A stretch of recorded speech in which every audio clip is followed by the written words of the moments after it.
Pit Talk, brought to you by Shannons. Cars are our passion. Building, restoring, or modifying. It's about making it our own. It's an obsession.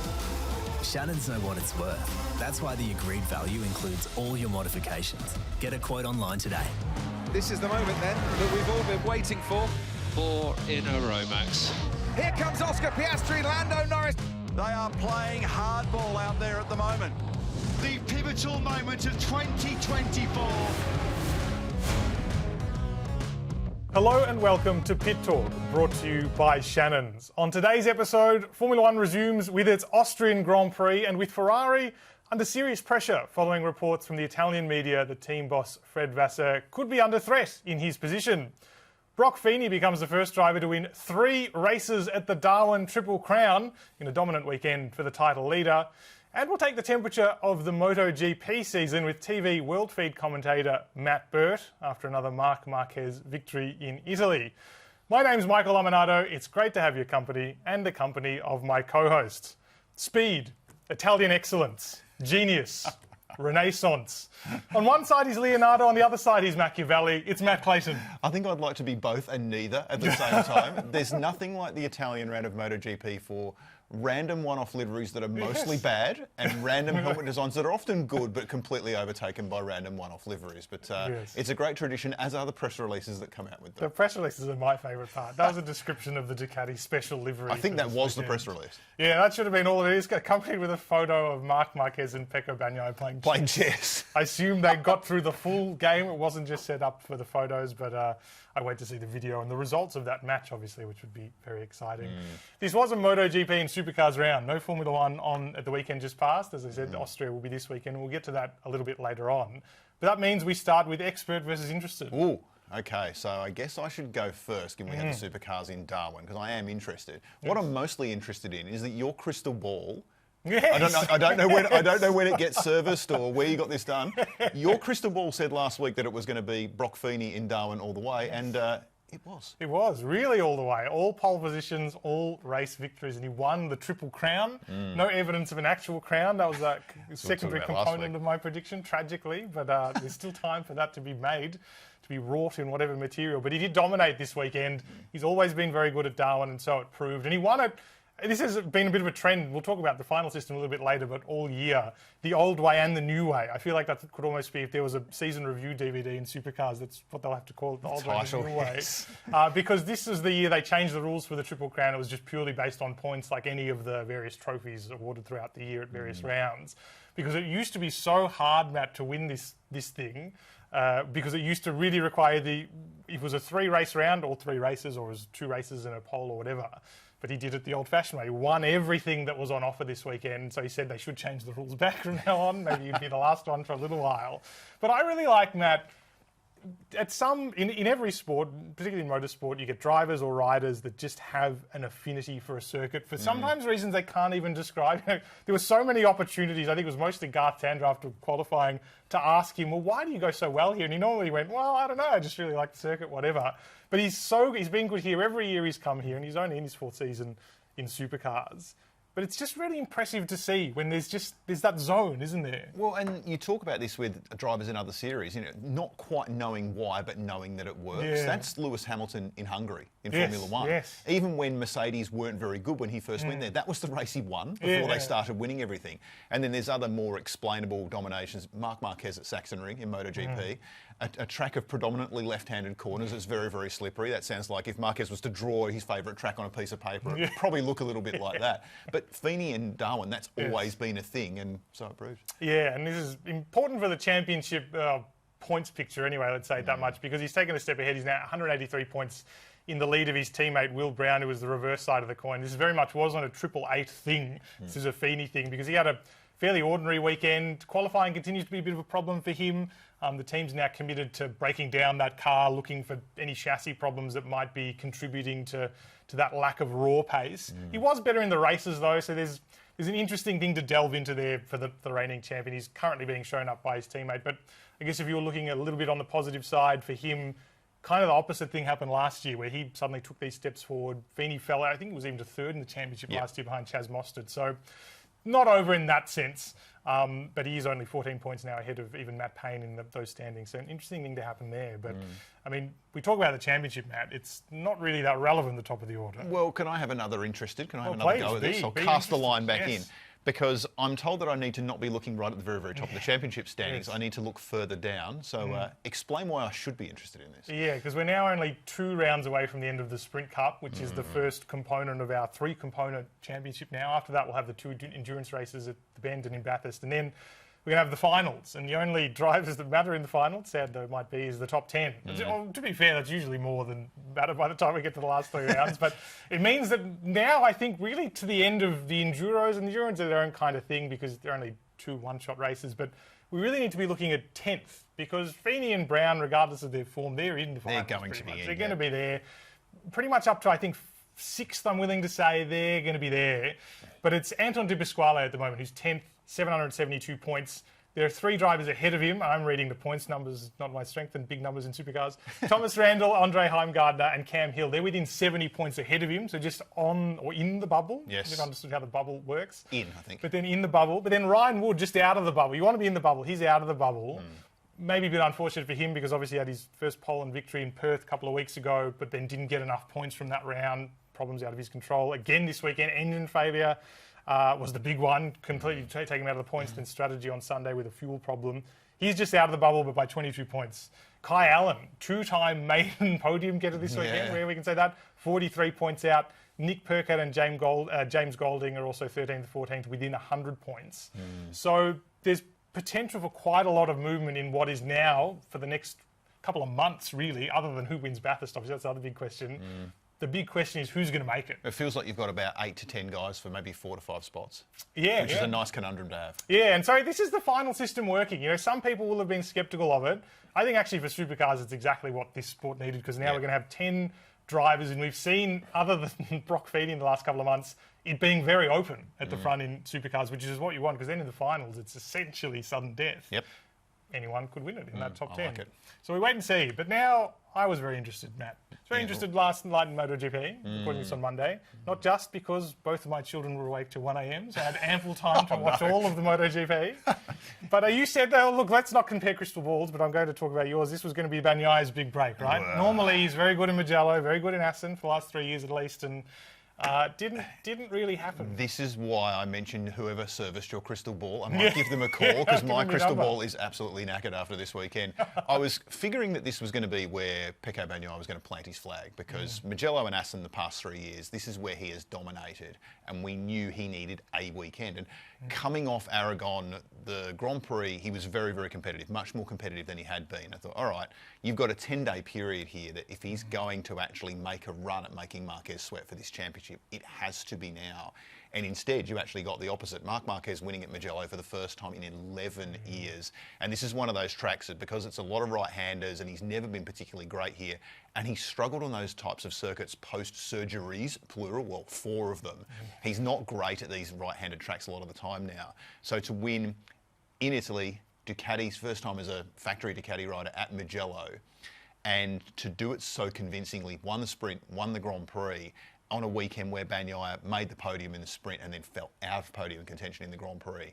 The gap between those two riders now is 110 points after 9 rounds. It doesn't even seem real when you consider this whole season was going to be, it's Marquez versus Bagnaia and all the Rossi links to those two, and it was going to be fantastic the whole way through.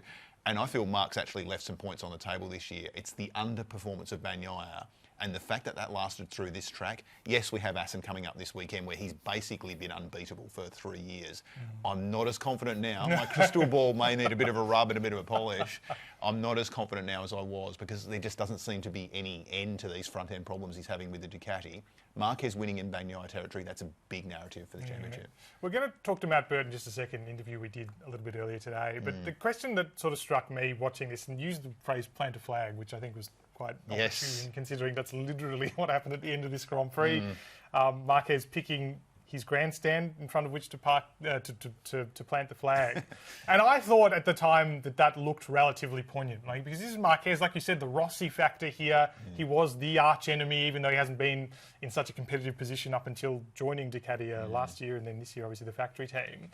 What is the status of his relationship, not with Ducati, the team, obviously they're very much behind him, but the Ducati identity, the fans who were there that packed out those grandstands, they were mostly cheering for Bagnaia, but he's now the one, let's be honest, who's going to deliver them their next title. What does that mean in this story? This is where it's hard for the Italian fans now, because obviously Ducati is the national team, and then you've got the Rossi factor. It's 10 years ago now, Sepang 2015. We're going back a long way, and there's not a lot of forgiving and forgetting going on with certain parts of the fan base. And I thought what was really interesting on the weekend was he won the sprint on the Saturday. They had the podium ceremony on the start-finish straight, and a lot of the Italian fans, pro-Rossi fans, were booing and hissing Marquez as he was about to go onto the podium. And Ducati's team manager, Davide Tardozzi, who's pretty fiery at the best of times, went across to the fans and admonished them for booing a Ducati rider who'd won for an Italian team on Italian turf, and very pointedly pointed at his shirt, and as if to say, he's one of us now. He's in these colours. He belongs to us, and got quite agitated about it. And Mark mentioned after the Grand Prix win that he appreciated the gesture. Now, I think he also knows that that's never really going to change. That's a grudge that's going to last for as long as Mark is on the grid.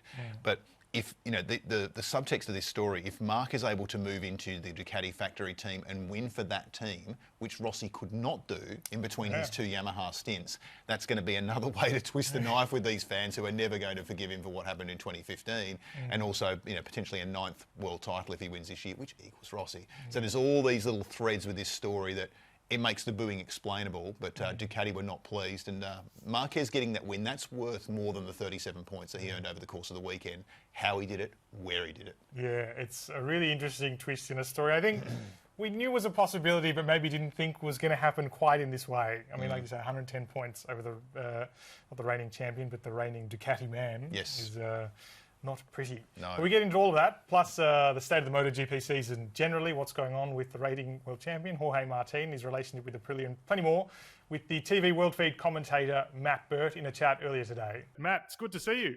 Yeah, likewise. Yeah, great to join you guys from what is still on Monday morning here in Europe, a very hot and sticky Tuscany. We've had a great weekend of racing here, brilliant Moto3 race, great Moto2 race, and of course, yet more Marc Marquez domination in MotoGP.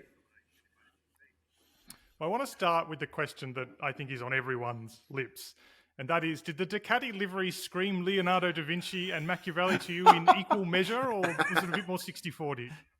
I'd say it was probably a little bit more 60-40. I mean, obviously, we know that the Ducati loves to do their special home race liveries. I've got to say, personally, I was a big fan of their Italian Renaissance theme. And of course, I guess it's quite appropriate that we're seeing this sort of Marc Marquez Renaissance as well, in tandem with the Ducati livery. Marc, the number 93, winning number 93 from his 100th pole position, to do it in Ducati's home race in Mugello, it was almost written in the stars for him, wasn't it, really? Yeah, the numbers certainly were coming up for Marc at Mugello this weekend. But Matt, my curiosity, you mentioned that 11-year drought that he snapped at Mugello. Interestingly, he did the same thing in Qatar back in round 4, where there was an 11-year drought there. He's got this 40-point championship lead now, which quite frankly could have been a lot more had he not crashed at Kota, and then obviously Jerez, where he got back on board and finished 12th, I think it was. But for you, given that you've seen all his career from such close quarters, he's been through so much since he won that 6th MotoGP title in 2019. So, to your mind, is this the best, most complete version of Marc that we've seen, with the caveat that maybe not the outright fastest version, but do you feel this is the most complete package that Marc Marquez has ever been in MotoGP?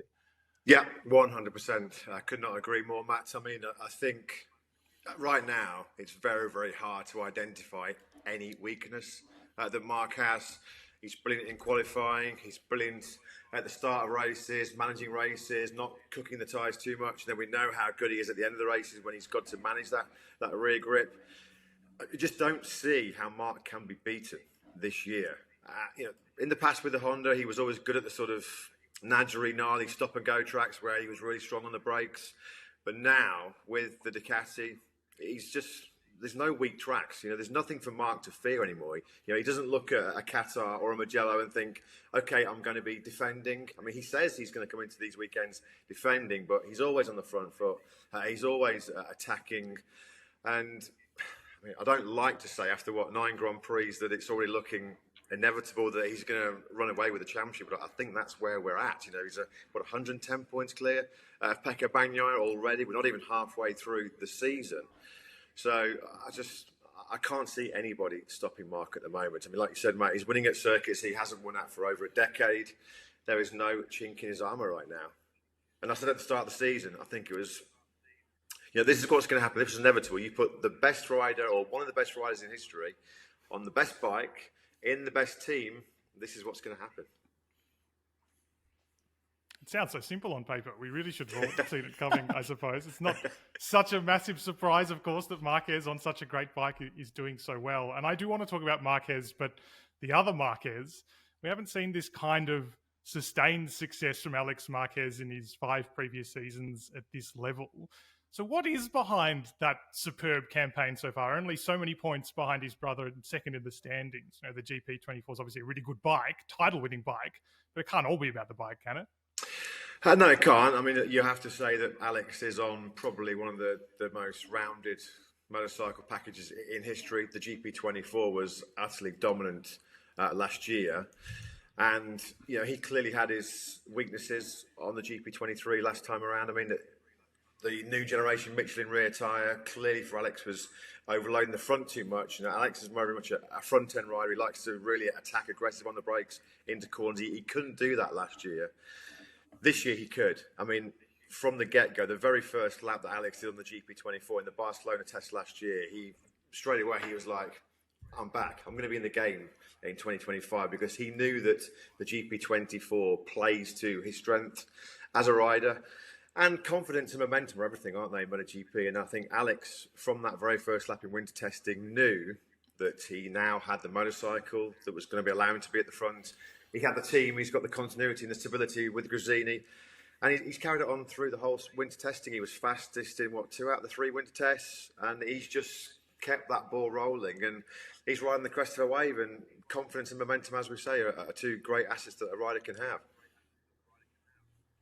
It's funny, isn't it, Matt? Like this time, about mid last year, where the 2 Marquez brothers were on the podium in Germany, you were thumbing back through the record books to try and find out the last time we had brothers on the same podium, and now they're doing it basically every second weekend. But on Alex, I mean, look, he's nominally Marc's biggest championship rival, but I kind of feel there's a growing sense that maybe Alex races Marc a little bit differently than he races other riders, which is probably, quite frankly, another advantage for Marc. Not that he needs one at this point, but to your mind, like when push comes to shove, do you feel that Alex really would race Marc as hard as he would any other opponent, given obviously the respect he has for him? I mean, they shared a bedroom as kids growing up. It's a very, very different dynamic at the top of a world championship. Do you think Alex's destiny is maybe to consolidate second in the championship and look behind him rather than ahead with his brother in P1? Yeah, this is a topic that's crops up quite a lot this weekend, actually. And Marc and Alex were both asked about it in the press conference yesterday, because I think from the fan perspective, there maybe is a growing sort of belief, shall we say, that maybe Alex is maybe a little bit more conservative or a little bit more mindful of what he's doing on track when he's racing close with Marc. Alex just, as he would do, of course, just batted it off and said, well, the reason why he's not been able to sort of attack Marc or be aggressive with Marc is because Marc's just simply too fast. Alex's point is that you overtake riders in MotoGP when they're slower than you, when you're faster than them. And Pecco Bagnaia, I think, was asked this as well yesterday. And Pecco said, it's inevitable in those situations. He said, I'm more respectful when I'm racing Frankie Morbidelli, Luca Marini and Marco Bezzecchi from the VR46 Academy, because I've grown up with those guys. I know them, so maybe I am not cautious, but it's at the back of my mind not to be over-aggressive, bashing fairings and rubbing shoulders with him. I think this will be a theme moving forward in the championship. Alex is going to be under a lot of scrutiny when he is racing close with Marc. Is he not giving Marc a free pass, but is he perhaps being that little bit more mindful? If it's Marc ahead of him in the braking zone, or if it's Pecco ahead of him in the braking zone, would he be having 2 different approaches? But yeah, both of them kind of did bat it off in the press conference yesterday. Well, speaking of behind Mark and Alex in this situation. Let's talk about Pecco Bagnaia. He's third in the standings after 9 rounds. The only race he's won is the one that Mark fell off in Kota. It's 110 points now, only 9 rounds into the season, which is pretty remarkable. And we've heard all season a pretty similar story. He's lacking that front-end feeling on this GP25. Is this season now, considering obviously that's the bike he's got at his disposal and that points margin, is it a write-off from him now, both obviously practically, but also mentally is what I'm interested in here? Because while we expected, and maybe he must have expected at least a little bit for this season to be about that fireworks between him and Marc Marquez, and the Rossi narrative obviously was bubbling away in the background of Mugello as well. Hasn't really happened, has it? No, it hasn't, and it's been to be frank, a very tough watch. It's quite painful to see Pecco right now, both on and off the bike, clearly on track. He's not competitive, completely bereft of any feeling and confidence in the front end of that GP25. Pretty much from when he first jumped on it in Barcelona last year, they've been sort of turning the bike upside down, left, right, you name it, they've tried everything. And they just cannot get him back in that sweet spot with the front. And Pecco's a rider that relies so much on front confidence, like so many of them do. Yesterday, though, I think was so tough for him to accept. You know, I think this year it's one thing to be beaten by Marc on the same bike. You know, Marc is an 8 times world champion, one of the best we've ever seen in history. Being beaten on a regular basis by Alex has been tough to take, particularly because Alex is on the GP24, which Pecco knows like the back of his hand, and knows if he was on that same package, he'd probably be as competitive as Alex.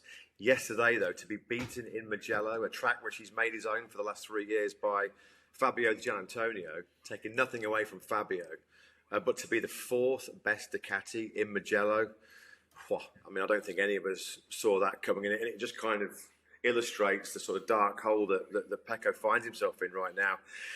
I mean, Michael, you mentioned, is it a write-off? I think in terms of the championship, 100%. I mean, there's just no way in a million years he's going to recover 110 points back on Marc Marquez. You know, people say, oh, well, he was 91 points behind Quartararo in 2022 and he pulled it off. Yeah, but this is a different beast this year. You know, Marc's on a factory Ducati, and he's as he said yesterday, he's in one of the best moments of his career. So I think in terms of where Pecco moves forward now, it's almost like the rest of this season is just almost like, 12 or 13 test sessions for him, just to try and find some feeling with that Ducati. He's got to just forget about the championship now and just work out a way with the engineers, somehow getting that front feeling back, because, I mean, as we mentioned, to not finish on the podium in Mugello yesterday for him was a real humbling experience. Yeah, and it definitely felt coming into Mugello that it was going to be Mugello and Assen over that week period. It's like, if it's ever going to happen, it's going to be now. And certainly the returns from the first half of that equation weren't particularly good. But Matt, I did want to switch gears here, because after Aragon, we finally had the confirmation that World Superbike star Toprak Razgatlioglu was coming to MotoGP for 2026. I'd personally banned myself from writing about him because it was always, is he coming? No, he's not. Is he coming? No, he's not. So now that he is, I can write whatever I want. But look, he's obviously a huge name in that series because he's a winner, but because of the way he wins. He's such a showman. He's got a huge fan base and, you know, a following for a new market for MotoGP. He's also going to be a 29-year-old rookie in 2026. Those two words don't usually go together. So my question would be, what do you think realistically we can expect for him in this first season in the World Championship? Because look, there's clearly no denying the talent, but it's not like he's just going to come in and start replicating all that Superbike success from day one, is it? No, I mean, first and foremost, I mean, it's just fantastic that finally he decided to take the plunge and come over to MotoGP. I mean, as you said, Matt, this has been a story that's rumbled on, hasn't it, for 4 or 5 years now. The will he or won't he make the move? And finally he has. I have to say, personally, I'm quite surprised that he's decided to come now. I thought that he would probably stick around in Superbikes for one more year, particularly with the fact that MotoGP, of course, makes the move from Michelin to Pirelli tyres in 2027. Because is there much for him to gain moving over to Michelin for 1 year next year, and then having to change in 2027 once again onto Pirelli rubber? I mean, let's be honest, it's amazing. If you're a motorcycle fan, World Superbike fan, MotoGP fan, it doesn't matter. Toprak Razgatlioglu is box office. He is an A-list superstar. He's the Valentino Rossi of World Superbikes. Great to see him come over. I think it's going to be a real tough learning curve. You know, the difference in riding style, the switch to the tyres is going to find very, very difficult. You know, he's Superbikes are much more forgiving. They're like sponges. They move around a lot. They're flexible. MotoGP bikes are rigid, very, very stiff. He didn't exactly cover himself in glory when he tested the Yamaha previously. Clearly, though, he feels like now the time is right.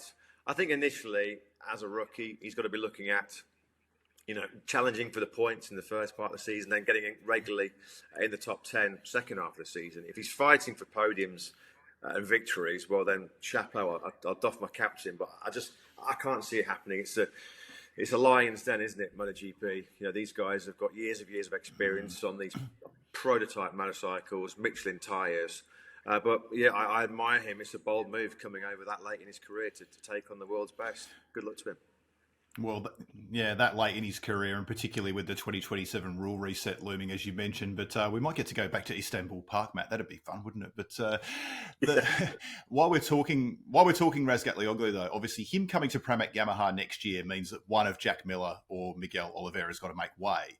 And Yamaha's got this tricky decision here because Jack's on the 1-year contract and he's performing the better of the two. Let's not talk about Mugello because Jack certainly doesn't want to. But, Miguel's got the 2026 deal. He's been the second best rider of that pairing when he's actually been on the bike and not injured this year. So, there's obviously an Australian slant to this question. But do you feel Jack's done enough to be retained over Miguel or done enough full stop to warrant a seat on the grid in 2026? Because the points table would indicate not, because he's 19th in the standings and Mugello was a disaster, as we discussed.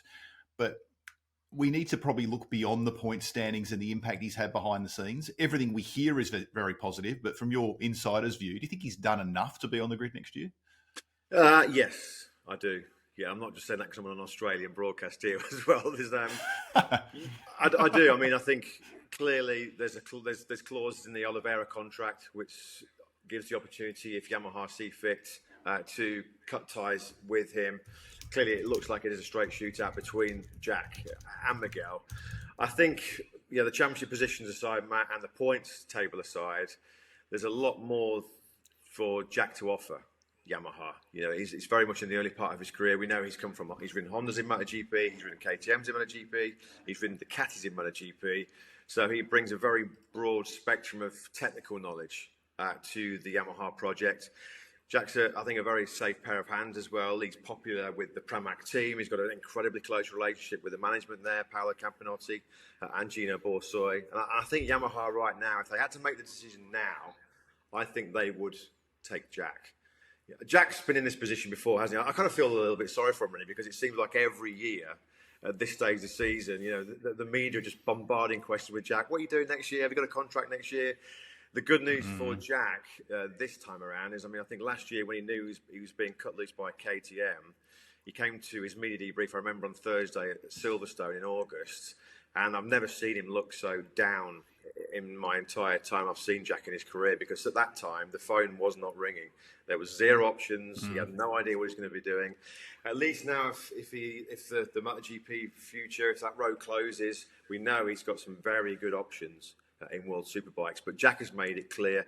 He made it clear once again here this weekend in Mugello. He's no desire to go to World Superbikes.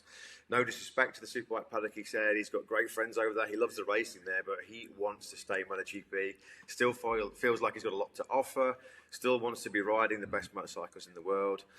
And I think Yamaha will keep him.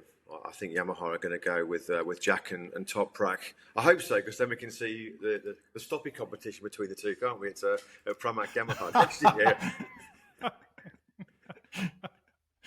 Well, on a related Jack question, maybe not a totally unrelated either, and on off-track news, I suppose, we're expecting a call on the Liberty Media acquisition of MotoGP sooner rather than later, at some point anyway. And there's, of course, this expectation, given Liberty Media's track record with Formula One, that it helps to raise the profile of the sport, bring in new fans, expand the reach of it.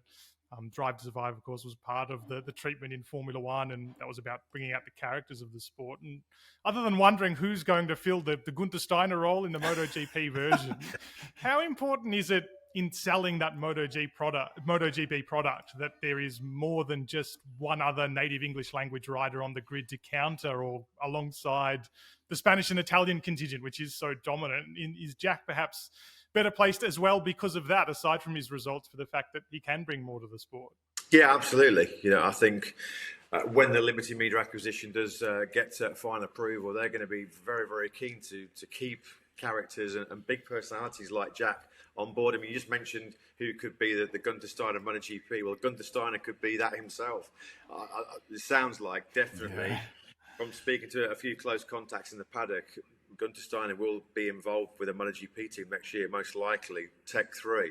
So he's going to fill his own role, I think, next year. And I think that does point to, the Liberty Media's view on how they can raise the profile of MotoGP.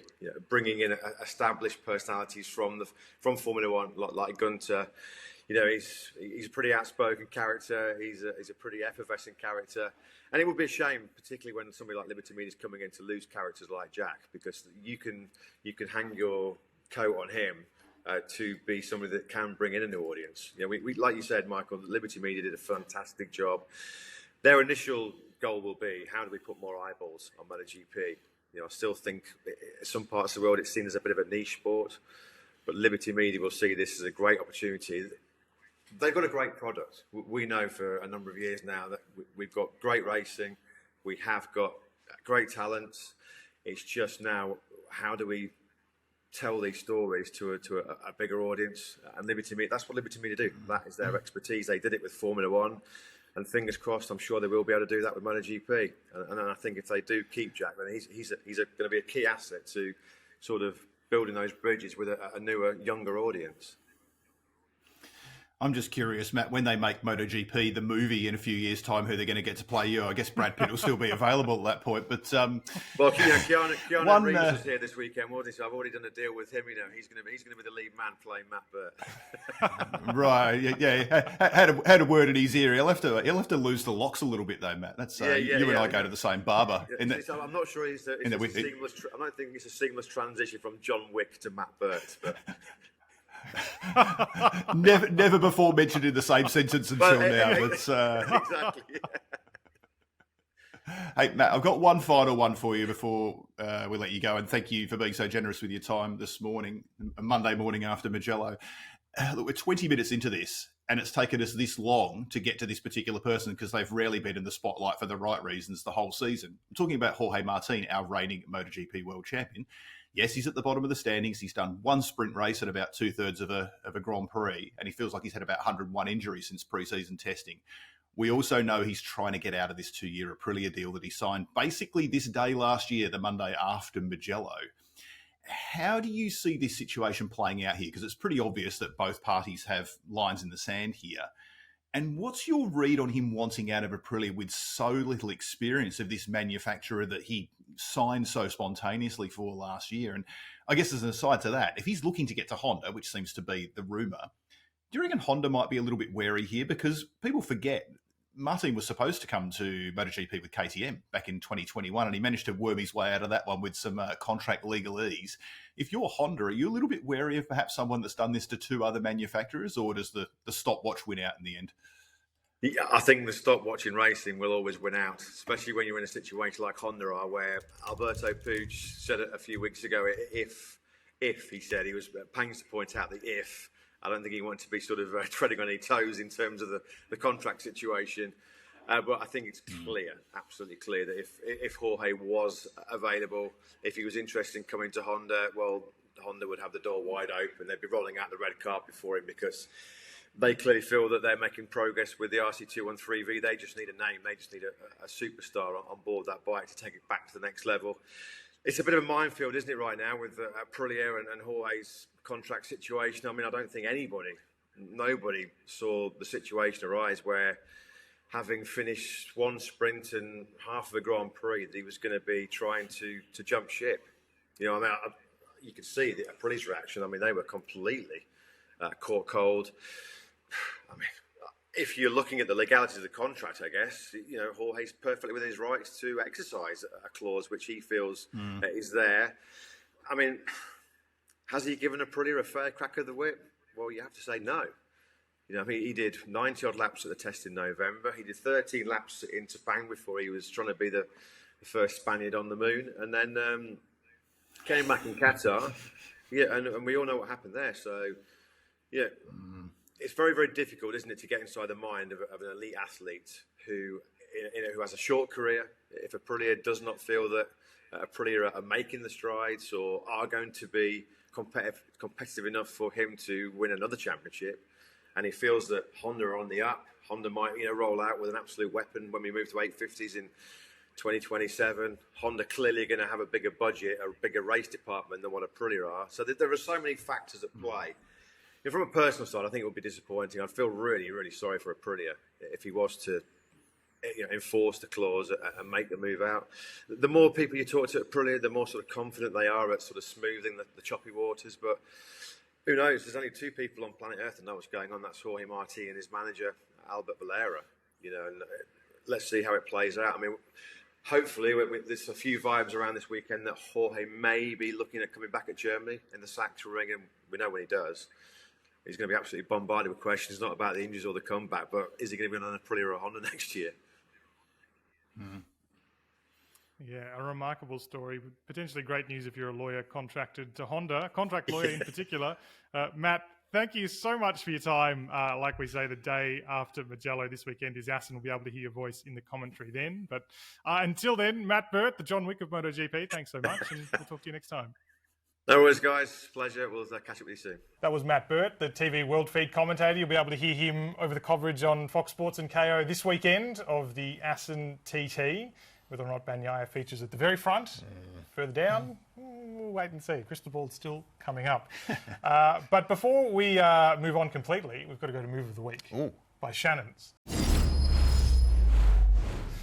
So supercars and MotoGP to choose from here. Both great tracks. What are you going with? I think you know where I'm going. It's going to be two wheels because Mugello is, if it's not the best MotoGP track in the world, it's a very close second behind Phillip Island. But to me, the move of the week was the move that put Pecco Bagnaia off the podium at this track where he has dominated for the best part of 3 years.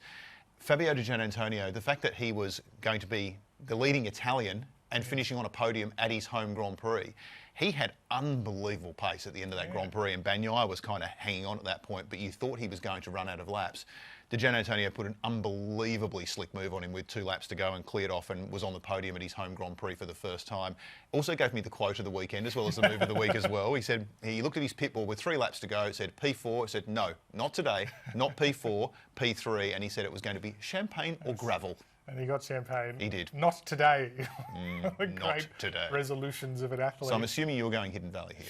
No, actually I'm going MotoGP because I enjoyed the week. I enjoyed the meaningfulness of this weekend. Yes. And I love Mugello. Formula One race there only once. Was the first. Well, it wasn't the first time I'd seen it. I've been watching MotoGP, but I think it enlivened me to how great it was to see a different sport on that. So I'm sticking with Mugello. I'm sticking with, it wasn't a race-winning move, it could have been, but it was Alex Marquez on lap 2 of the sprint, the 3 into turn 1. Anytime you had 3 into turn 1 anywhere in any sport is very exciting. But that circuit. Yeah, and that circuit, because it's the fastest point on any circuit on the MotoGP calendar, and there's just a lot to process about this. They are shedding about 265 k's an hour from the speed trap into turn 1 at San Donato, which doesn't even seem possible. And then when you're seeing bikes fan out to try and take different apexes into turn 1, it's one of those braking zones, particularly with Moto 3 when there's like 10 of them. You kind of hide behind the couch. Like, you can't wait to watch it, but you're also very wary of the consequences. It's a very, very crazy corner. But watching, MotoGP bike doing mid-360s through the speed trap at Mugello, it is absolutely bonkers. Shouldn't be possible. No. I've realised my jaw always hurts after watching a race because it's just constantly stressed about it. But I thought it was a really gutsy move. I mean, it plays in a little bit what we're talking about with Matt. Does he race when it's just Bagnaia or Bagnaia and another rider compared to his brother a little bit differently? Because that was very gutsy, but you didn't see it when it was just Mark in the lead. You saw it when it was both riders to overtake. But I thought that was really great demonstration of what's so exciting about this track. It's been really good as well, as we were talking about earlier, to see Alex in such competitive form, to be in this great vein of form. And look, we do talk about the title being all but done, and it's difficult to imagine him overcoming his brother, but he's 30 points or 40 points now? 40, yeah. 40 points, okay, it wasn't as good as it was at the start of the weekend, but 40 points is within the realms of possibility, because we were talking, He can't beat Marc, but Marc could beat Marc. And Marc has beaten Marc in the past because he's already thrown away a couple of good, big results this year, and we know he can do that. But the thing I like about the Alex Marquez story is I like a guy when they've been in any sport for 5 or 6 years and you think you've worked out who they are and what they are. He's completely defied anything he's done in the previous 5 or 6 years. You don't generally get this kick along in your career in your late 20s. You kind of are fully formed at this point. And I don't think any of us saw this level that he had coming. He's been genuinely outstanding this year. He's just the second best rider in his own family. That is unfortunate. Yes. But look, what can you do? That's the way it is. Let's move on now, though, to Formula One this weekend. The Austrian Grand Prix, the sport resumes. It's been unusually for F1. I think it's only one race in the last 4 weekends, pretty much. Or 3 weekends, 4 weeks, pretty much. Very leisurely for F1. We've got 2 double headers to bring it home to the mid-season break. And these could be really important races, particularly the next 2, Austria and then Silverstone after that in Great Britain.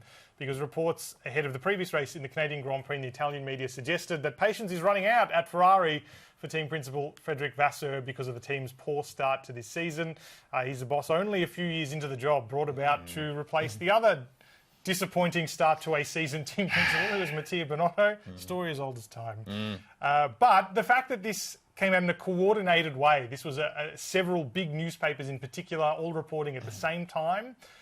It's not that it's a campaign, that might be your immediate reaction, but rather it's the fact that there's always a little bit of something in these reports. The Italian media is, it's renowned for being hot-headed, whatever, but it's not, it's not just making stuff up in these circumstances. Ferrari has, for what it's worth, denied it in the sense they've decided, or the statement was that they're not going to dignify it with a response. You might cast your minds back only a few years to when it fulsomely and wholesomely denied Mattia Binotto was going to be sacked. Indeed. A month or 2 before he was sacked. But it's come on very quickly. This has been a poor start to the season for Ferrari. There are holes now being picked in Frederic Vasseur's position.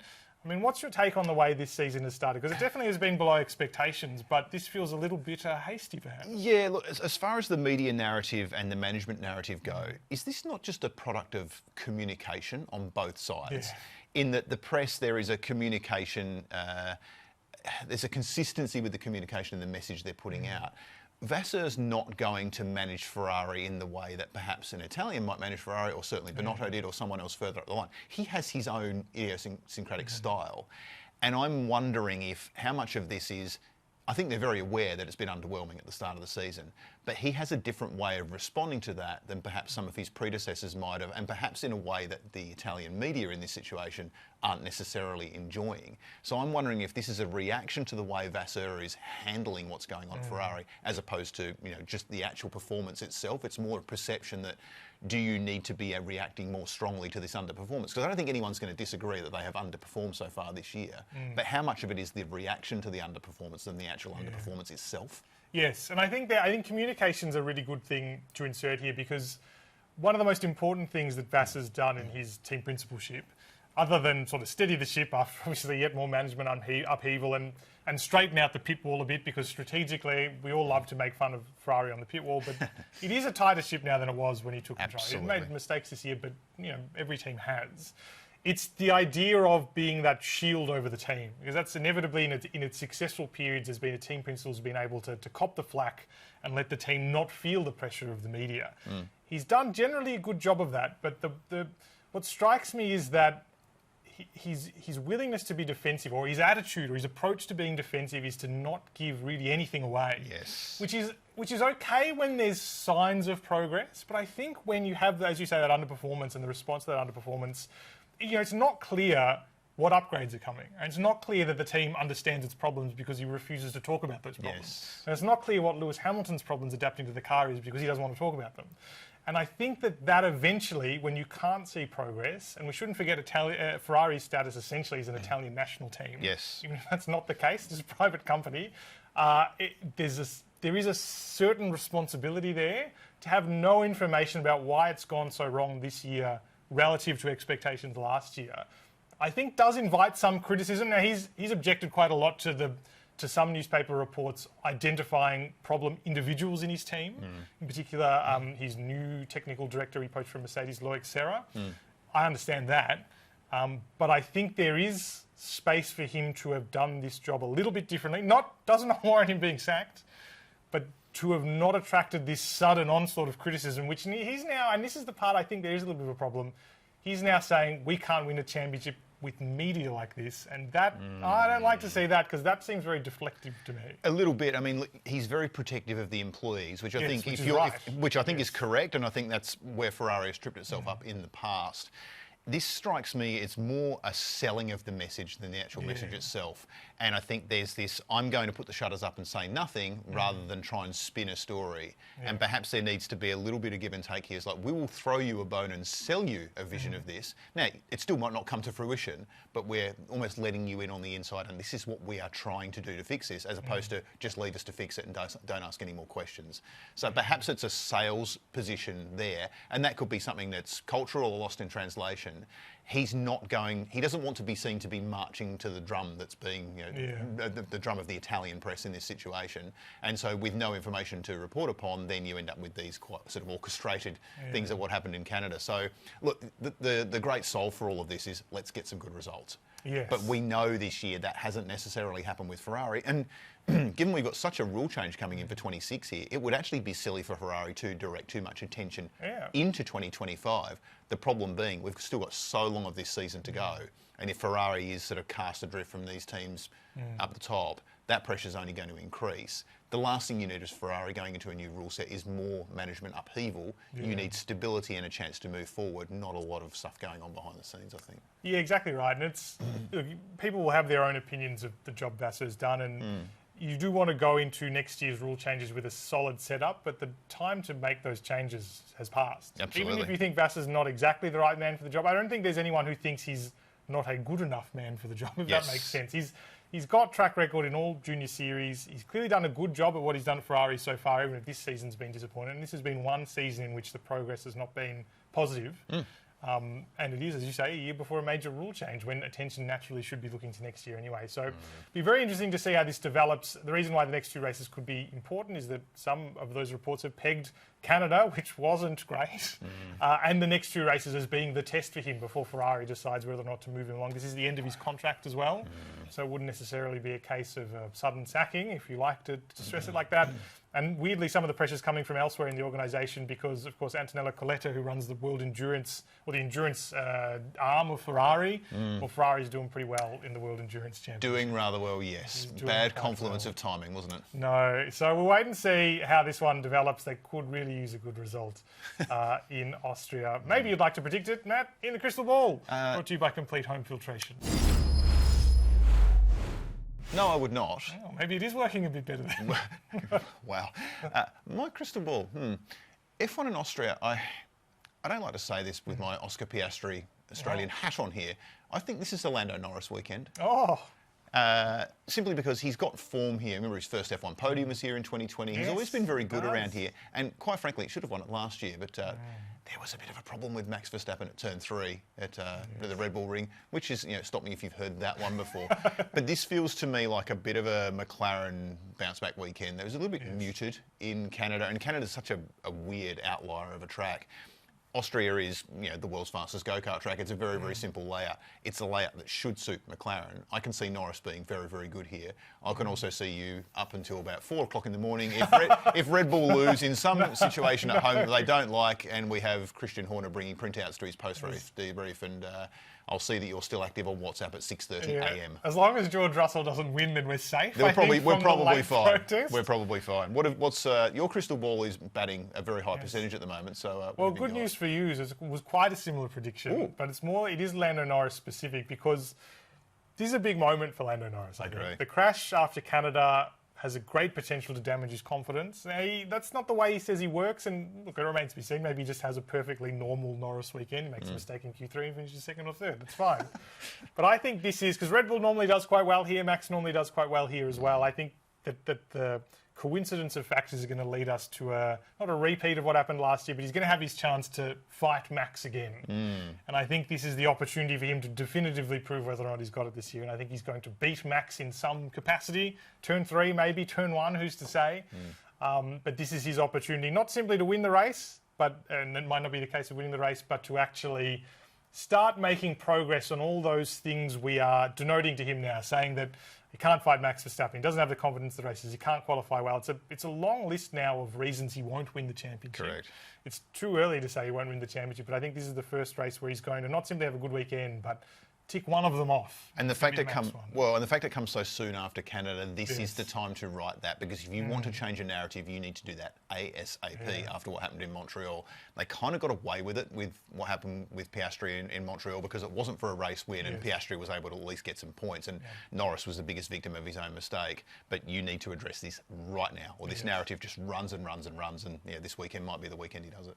Yeah, exactly. So it's important for him because, if nothing else, there's only 4 rounds left till the mid-season break, and you don't want to be going to the mid-season break on a low, considering his season has not gone to plan. One of these races, at least, is going to show a little bit of fight and get a few back over Oscar if he thinks he's going to challenge for the title. Not that winning the championship for Oscar Piastri would be anything other than good news for Australia, obviously. But many weeks to find out how that one unravels. But that's all the time we have for Pit Talk today. You can subscribe to Pit Talk wherever you get your favourite podcasts, and you can leave us a rating and a review as well. This weekend, it's the Dutch Motorcycle TT with lights out at 10 p.m. on Sunday. And then straight after that, it's the Austrian Formula 1 Grand Prix with lights out at 11 p.m.